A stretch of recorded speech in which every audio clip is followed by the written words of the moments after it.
Hey everyone, welcome back to Corporate Decoder, the place where we decode the cryptic language of corporate filings. Today we're re-diving into Lichen International Limited September 2025 report. And let's just say there are some interesting numbers in here, especially with that Yali signing off as CEO. So what is the big story? Lichen International Limited, a foreign private issuer, has filed its report, and it is giving us a peek into their financial health for the period ending the 30th of June, 2025, comparing it to 2024. Think of this as a mid-year check. That tells us if the company is growing strong or feeling a little under the weather financially. Alright, let S get straight to the heart of the matter, the management. S discussion and analysis. This is where the company explains what has been happening with their money and why. They re-showing us the nitty-gritty of their financial condition and how they performed. They are really walking us through their world for the first 6 months of 2025 side by side with the same period in 2024. This is crucial because it lets us see the actual movement and trends in their business. And then we get to the actual numbers, the unaudited interim consolidated financial statements. These are the raw facts and figures that back up management S story. Remember, these are unaudited for this interim period, meaning they haven't gone through the full year. End audit yet, but are still a vital snapshot. They are really laying out their financial performance for the first half of both years 2025 and 2024.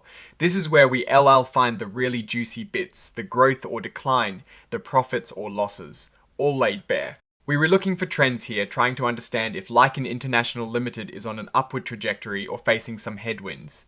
Looking at companies like this, we always want to know about their core operations. When we see the management S discussion and analysis alongside the actual financial statements, it is like getting both the story and the evidence. Are they selling more? Are their costs going up?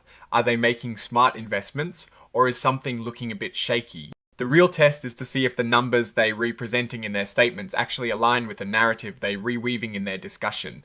We need to spot any disconnects, any areas where the words don't quite match the music of the financial data.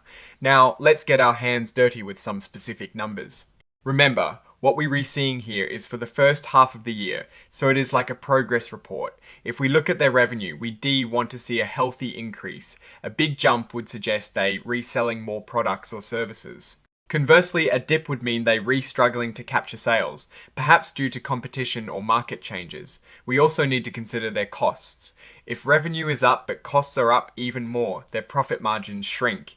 It is like a seesaw. You want revenue going up and costs staying steady or going down. For example, if their cost of goods sold, that is the direct cost of making what they sell, has jumped significantly compared to revenue, that is a red flag.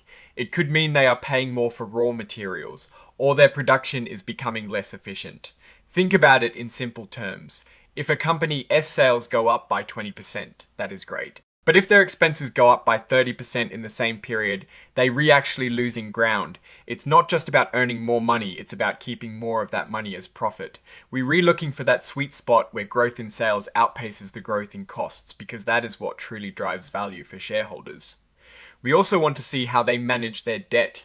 High debt can be a problem if a company S earnings aren't strong enough to pay it back, especially if interest rates rise. A company with a lot of debt is like a person with a big mortgage. If their income stays steady, they refine, but if their income drops, they can quickly get into trouble. The numbers we've seen, particularly in their income statement and balance sheet for the 6 months, ended the 30th of June, give us a picture of their financial health. While we don't have the detailed tables visible for a deep dive here, the fact that they are presenting these financials for both 2025 and 2024 allows us to really compare performance. We were really honing in on whether they have a strong grip on their finances, and if their business strategy is translating into tangible financial success. Are they building assets? Are they reducing liabilities? These are the questions we aim to answer by scrutinizing these reports. So, what is our take on Lichen International Limited based on this filing? The company is dutifully reporting its financials. The inclusion of both 6-month periods for 2025 and 2024 is a good sign of transparency, wanting to show their progress. The leadership under CEO Yali is presenting a clear picture of their operations and financial standing. They are sticking to their reporting duties, and that is always a positive. However, without the specific numbers from the financial tables, it is hard to give a definitive verdict on their performance or future. We need to see the actual figures for revenue growth, profitability, and cash flow. Are they growing efficiently? Are their profits protected from rising costs? These are the crucial questions that the financial statements themselves would answer. The risk for a company like this often lies in operational efficiency and market adaptability. If they are not keeping pace with industry changes or controlling their costs effectively, even good sales numbers can be deceiving. To truly assess Lichen International Limited, we would need to meticulously pore over those financial tables. Wednesday be looking for trends in revenue, gross profit, operating income, and net income. Wednesday also examine their balance sheet, paying close attention to assets, liabilities, and equity, and how these are changing from year to year. A strong upward trend in revenue, coupled with stable or improving profit margins and a healthy balance sheet, would indicate a company on solid ground. Conversely, declining revenues, shrinking margins, or an increasing debt load would be cause for concern. In conclusion, Lichen International Limited has provided its September 2025 update. It's a standard filing that gives us a look at their performance for the first half of the year compared to the previous year. While the structure of the filing is informative, the real story is in the numbers that we need to analyze more deeply. What is your take on this filing? Do you think Lichen International Limited is heading in the right direction? Let me know your thoughts in the comments below.